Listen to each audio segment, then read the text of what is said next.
You have an important task due tomorrow. You know it. You've known it for weeks.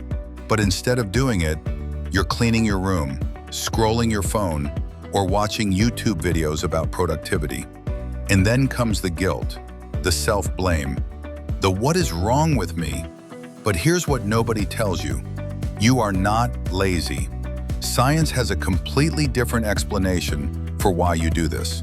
And once you understand it, everything changes. Welcome back to my channel, where we break down the hidden forces shaping your thoughts, decisions, and behavior. Today we're tackling one of the most misunderstood habits in human psychology, procrastination. Millions of people battle it every single day. Students, CEOs, creatives, doctors, nobody is immune. And almost everyone blames themselves for it. But modern neuroscience and psychology tell a very different story. Stay with me, because by the end of this video, you'll never look at procrastination the same way again. For decades, experts treated procrastination as a time management issue. Just use a planner, set a timer, break tasks into smaller steps. Sound familiar? You've probably tried all of it. And it worked for about 2 days. That's because those solutions are treating the wrong problem. In 2019, researcher Fuchsia Siroy at the University of Sheffield published findings that reframed everything. Procrastination, she found, is fundamentally an emotion regulation problem, not a time management one. When you avoid a task, you're not avoiding the task itself. You're avoiding the negative emotions attached to it. Anxiety, self-doubt, boredom, fear of failure, fear of judgment. Your brain's job is to protect you. And in that moment, scrolling Instagram feels safer than sitting with that discomfort. So your brain takes the exit ramp every single time, unless you understand how to stop it. Here's where it gets really interesting. Your brain has two systems constantly fighting each other. The limbic system, ancient, emotional, focused on immediate pleasure and pain, and the prefrontal cortex, logical, future-focused, responsible for planning and decision-making.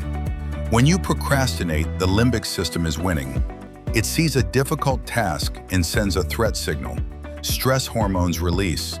Your body wants relief now. And your prefrontal cortex, which knows the deadline matters, gets overruled.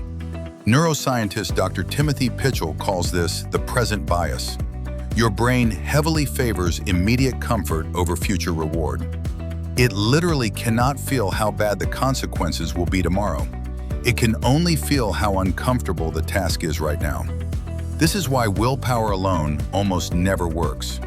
You're trying to use logic to override millions of years of emotional wiring. It's not a fair fight. Now here's the part that makes it worse. You avoid the task. You feel temporary relief. Then the guilt kicks in. You feel ashamed. That shame creates more negative emotion around the task, which makes you want to avoid it even more. Psychologists call this the procrastination shame loop, and it's self-reinforcing. The longer it goes on, the harder it becomes to break. Studies show that people who are harder on themselves after procrastinating actually procrastinate more, not less. Self-criticism doesn't motivate, it paralyzes. The first step to breaking the cycle isn't discipline, it's self-compassion. Not as a soft, feel-good concept, but as a scientifically proven pattern interrupt. So what do you actually do about it? Here are 3 psychology-backed strategies that work with your brain, not against it. Strategy 1, name the emotion. Before you avoid a task, pause and ask, what am I actually feeling right now? Anxiety? Overwhelm? Boredom? Research by Matthew Lieberman at UCLA found that simply labeling an emotion reduces its intensity in the brain. You can't solve what you won't name. Strategy 2, shrink the task to 2 minutes. Don't tell your brain you're going to work for 3 hours. That triggers the threat response immediately. Instead, tell yourself, I'm just going to do 2 minutes. This bypasses the emotional alarm system. And once you start, most of the time, you keep going. Starting is the hardest part, not doing. Strategy 3, Separate identity from output. A lot of procrastination is rooted in fear. If I try and fail, that means I'm a failure. So the brain avoids trying altogether. Remind yourself, your worth is not attached to this task. A bad first draft doesn't make you a bad person. It makes you someone who showed up. Procrastination isn't a character flaw. It's not laziness.